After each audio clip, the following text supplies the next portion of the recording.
এই অধিবেশনে আমরা শিখব কিভাবে গ্লোবে পর্যবেক্ষণ করতে হয়, কোন দেশগুলি উত্তর গোলার্ধে এবং কোনটি দক্ষিণ গোলার্ধে। এই অধিবেশনের শেষে আপনি উত্তর এবং দক্ষিণ গোলার্ধ জানতে পারবেন এবং উত্তর ও দক্ষিণ গোলার্ধের দেশগুলি খুঁজে বের করতে পারবেন।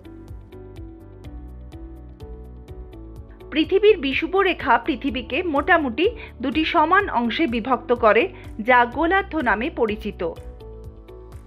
দুটি গোলার্ধের বিপরীত ঋতু রয়েছে এবং রাতের আকাশ দেখতে খুব আলাদা হতে পারে। উত্তর গোলার্ধ হল পৃথিবীর উত্তরের অর্ধেক, যা 0 ডিগ্রি অক্ষাংশ থেকে 90 ডিগ্রি উত্তরে শুরু হয়ে উত্তর মেরু তৈরি করে। দক্ষিণ গোলার্ধ হল পৃথিবীর দক্ষিণ অর্ধেক, যা 0 ডিগ্রি অক্ষাংশ থেকে 90 ডিগ্রি দক্ষিণে শুরু হয়ে দক্ষিণ মেরু তৈরি করে। বিশ্বের জনসংখ্যার 87% গঠন করে উত্তর গোলার্ধে। দেখা যাচ্ছে বিশ্বের মানচিত্রের দিকে নজর রাখুন, এইভাবে পৃথিবীর ভূমিভরের বৃহত্তম অংশ গঠন করে। পৃথিবী 7টি মহাদেশের 5টি সম্পূর্ণ বা আংশিকভাবে এই গোলার্ধে রয়েছে। এর মধ্যে রয়েছে সম্পূর্ণ উত্তর আমেরিকা এবং ইউরোপ, এশিয়ার বেশিরভাগ অংশ, আফ্রিকার 2/3 অংশ এবং দক্ষিণ আমেরিকার উত্তর অংশ। জনসংখ্যার ভিত্তিতে 3টি বৃহত্তম দেশ অন্তর্ভুক্ত। দক্ষিণ গোলার্ধের তুলনায় উত্তর গোলার্ধে আরো বেশি দেশ রয়েছে: ভারত, চীন এবং মার্কিন যুক্তরাষ্ট্র। রাশিয়া ভৌগোলিকভাবে বৃহত্তম দেশ। এটি পৃথিবীর মোট ল্যান্ডমাসের প্রায় 11% তৈরি করে। 5টি বিশ্ব মহাসাগরের মধ্যে 4টি উত্তর গোলার্ধে রয়েছে: প্রশান্ত মহাসাগর, আর্কটিক, ভারতীয় এবং আটলান্টিক মহাসাগর। এখানে আপনি দেখতে পাচ্ছেন যে দক্ষিণ গোলার্ধ উত্তর গোলার্ধের চেয়ে বেশি মহাসাগর নিয়ে গঠিত এবং বিশ্বের জনসংখ্যার মাত্র 13% রয়েছে।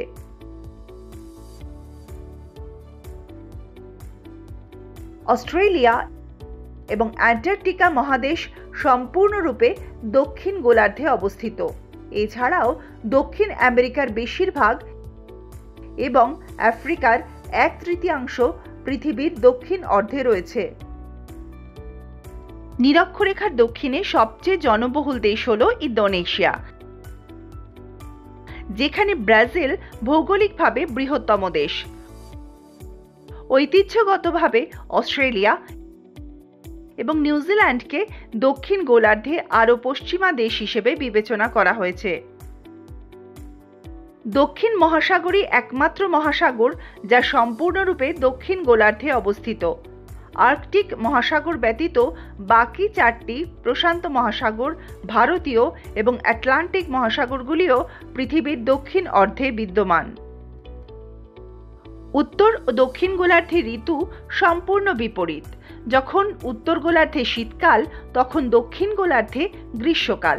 এর কারণ হল পৃথিবীর অক্ষ সূর্যের চারপাশে তার কক্ষপথের সাপেক্ষে হেলে আছে, যা অক্ষীয় কাত নামে পরিচিত। প্রতিটি গোলার্ধর একটা অর্ধ সূর্যের দিকে এবং অপর অর্ধ সূর্যের বিপরীত দিকে ঝুঁকে থাকে। তাই পৃথিবীর উত্তরার্ধে যখন শীতকাল থাকে, তখন দক্ষিণ অর্ধে গ্রীষ্মকাল। জ্যোতির্বিজ্ঞান অনুযায়ী উত্তর গোলার্ধে বসন্ত শুরু হয় মার্চ মাসে, গ্রীষ্মকাল শুরু হয় জুন মাসে, শরৎকাল শুরু হয় সেপ্টেম্বর মাসে এবং শীতকাল শুরু হয় ডিসেম্বর মাসে। উত্তর গোলার্ধে মার্চ থেকে সেপ্টেম্বরের মধ্যে বেশি সূর্যালোক পাওয়া যায় এবং দক্ষিণ গোলার্ধে সেপ্টেম্বর থেকে মার্চের মধ্যে বেশি সূর্যালোক পাওয়া যায়। উত্তর ও দক্ষিণ গোলার্ধে ঋতু প্রায় সমান। উদাহরণস্বরূপ, উত্তর গোলার্ধের গ্রীষ্মকালের স্থায়িত্ব দক্ষিণ গোলার্ধের গ্রীষ্মকালের স্থায়িত্বর চেয়ে কয়েকদিন বেশি। এর কারণ হল পৃথিবী ডিসেম্বর মাসের তুলনায় জুলাই মাসে সূর্য থেকে কিছুটা দূরে থাকে এবং সূর্যের চারপাশে তার কক্ষপথে আরও ধীর গতিতে চলে। এখন যেহেতু আপনি উত্তর এবং দক্ষিণ গোলার্ধের সাথে পরিচিত, আসুন আপনি কতটা এই বিষয়ে বুঝেছেন সেটা বোঝার জন্য কিছু কাজ করি।